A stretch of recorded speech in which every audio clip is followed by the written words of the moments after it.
Here we go again. Police now investigating yet another tragedy at a school campus. This time, yesterday, late in the day, Purdue University, a teaching assistant was in class and was shot and killed by a fellow student. The suspect is now in custody in this case, but yesterday's shooting is just part of what seems to be a growing trend in the United States. We cover stories like this nearly every week in some form or shape.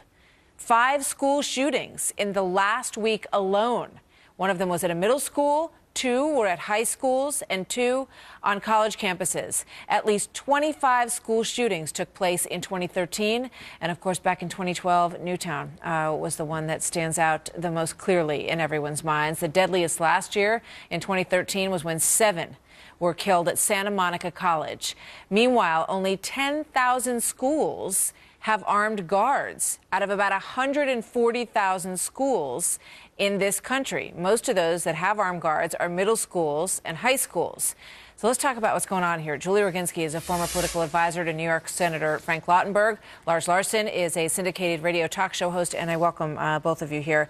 You know, obviously, after Newtown, there was so much discussion in this country about what should be done, that there were basically, a number of things that seemed to crop up in so many of these cases. The access to a gun just being one of them. The other was the issue of mental health. An obsession with video games seems to be what I would call a toxic cocktail that is apparent in so many of these stories. And the outrage comes, the horror comes at scenes like the one we're watching here, and it seems that very little has been done to prevent them from happening because they just keep on happening. This young woman's sister was a heroic teacher who was lost that day, and you see these children coming out. So, Julie, it raises the question, what do we need to do here? There's a whole host of things we need to do. First and foremost, we need to do things that should be easily accomplished because they shouldn't be controversial, though they are. We need to do federal background checks and better background checks all across the board, not just in places, not just in gun stores, but also in places like gun shows and private sales. Those are things that would prevent people who are mentally ill from getting access to guns. That should not be a controversial issue, though unfortunately Congress can't get its act together to get it done, despite the fact that universal background checks are supported by, I think, something like 90% of the American public.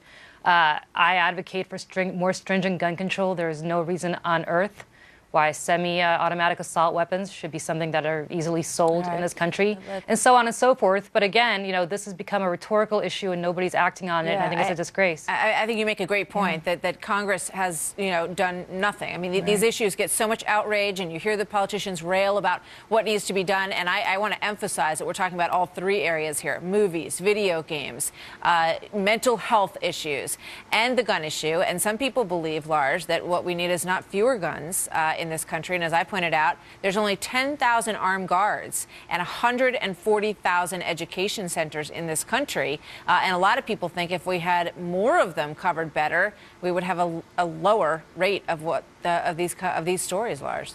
I won't oppose the idea of more armed guards, but here's the other common characteristic of all of these shootings. They happen in gun-free zones. And people from the far left, like Julie, will tell you that if we have fewer guns, we'll have fewer of these incidents. The fact is, almost all of these incidents happen in gun-free zones, virtually all of them. And what she's ignoring is that we already do have gun control. 20,000 laws across America, both local and federal, and virtually every gun sold in America goes through a federal background check, especially those at gun shows if they're sold by dealers.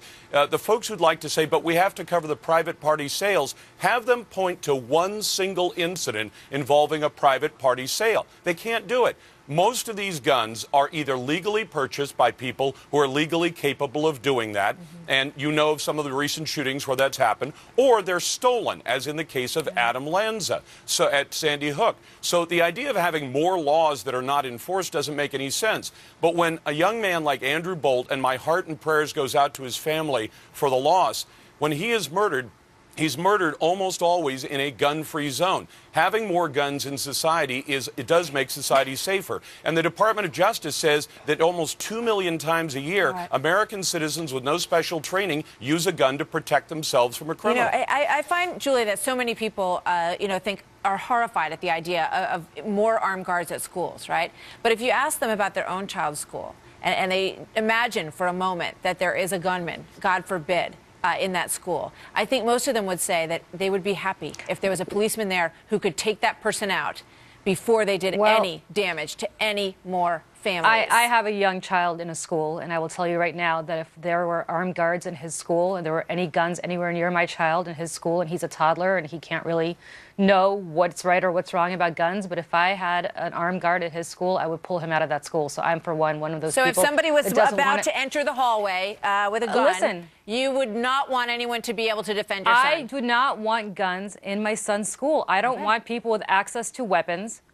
I don't know what these guards are. I don't know what they're going to do. I don't want weapons in my school. Now, is that a risk that I'm taking? Yes, but I think the risks outweigh the benefits. Look, there's a reason my child will probably not commit suicide with a gun is because there are no guns in my house. And you're speaking about gun-free zones. How about all those people that commit suicide because they have easy access to weapons, all those kids that are able to take their parents' guns and kill themselves? Most kids that don't have guns in the home won't be able to have the ability to do that. It's a separate issue. It's not a separate issue. You're talking about gun-free zones. You're talking about gun-free zones. And armed guards in the schools. Same we thing. got to leave it there, you guys. It's obviously a very emotional issue, but I think it's one we need to talk about because we do these stories every single week, it seems.